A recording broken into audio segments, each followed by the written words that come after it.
मध्य पूर्व की राजनीति हमेशा से दोहरे मापदंडों और गुप्त समझौतों का केंद्र रही। वर्तमान में जिस तरह से अमेरिका और ईरान के बीच तनाव अपने चरम पर पहुंच रहा है, उसने सऊदी अरब की भूमिका को बेहद संदेहास्पद और रहस्यमयी बना दिया है और ये स्थिति नजर भी ऐसी ही आ रही है। एक तरफ सऊदी अरब के क्राउन प्रिंस मोहम्मद बिन सलमान सार्वजनिक मंचों पर और फोन कॉल्स के जरिए ईरान को भरोसा दिलाते हैं कि वे ईरान की संप्रभुता का सम्मान करेंगे और अपनी धरती का इस्तेमाल ईरान के खिलाफ बिल्कुल नहीं होने देंगे।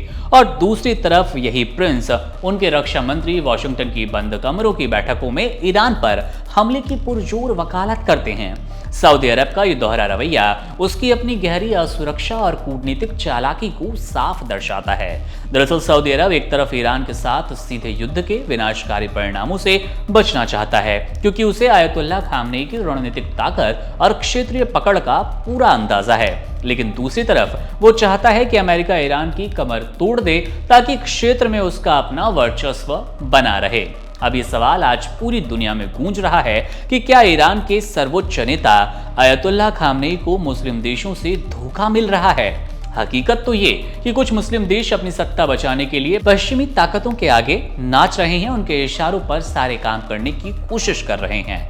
सऊदी अरब का अमेरिका को हमले के लिए उकसाना यह बताता है कि मुस्लिम जगत में एकजुटता का भारी अभाव हो चला है। लेकिन खामेनेई इस शतरंज की बिसात को बखूबी समझते हैं। खामेनेई ने दशकों से ईरान के कड़े प्रतिबंधों और धमकियों के बीच जिस तरह से एक अजय किले के रूप में इस राष्ट्र को बनाया है, वो उनकी असाधारण नेतृत्व क्षमता को साबित करता है। ट्रंप की धमकियां और विमान वाहक पोत यूएसएस अब्राहम लिंकन की तैनाती सिर्फ एक मनोवैज्ञानिक दबाव बनाने की कोशिश है।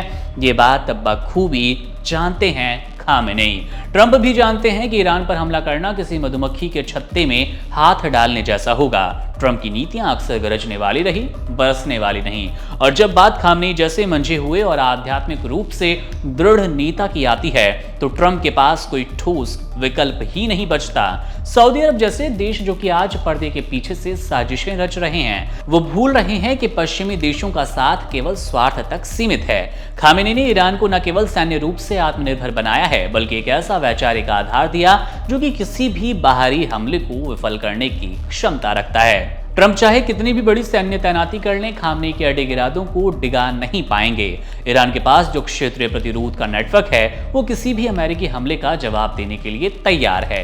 आखिरकार ये तो स्पष्ट ही है कि सऊदी अरब की ये डबल गेम की नीति उसे ही नुकसान पहुंचाने वाली है, जबकि खामनेई की दूरदर्शिता और धैर्य के सामने ट्रंप की तमाम कोशिशें और धमकियां नाकाम साबित होंगी। ईरान ने बार बार ये सिद्ध किया कि वे दबाव में झुकेगा नहीं, और ऐसा राष्ट्र तो बिल्कुल नहीं है जो कि पश्चिम के इशारे पर नाचे, बल्कि वो अपनी चुनौतियों को और अपने राष्ट्र के हितों को समझेगा, पहले रखेगा और चुनौतियों को अपनी ताकत में बदलना जानता है। ट्रंप का कोई भी कदम ईरान की क्षेत्रीय हैसियत को कम करने की बजाय उसे एक और बड़ी और निर्णायक शक्ति के रूप में स्थापित करता चला जाएगा।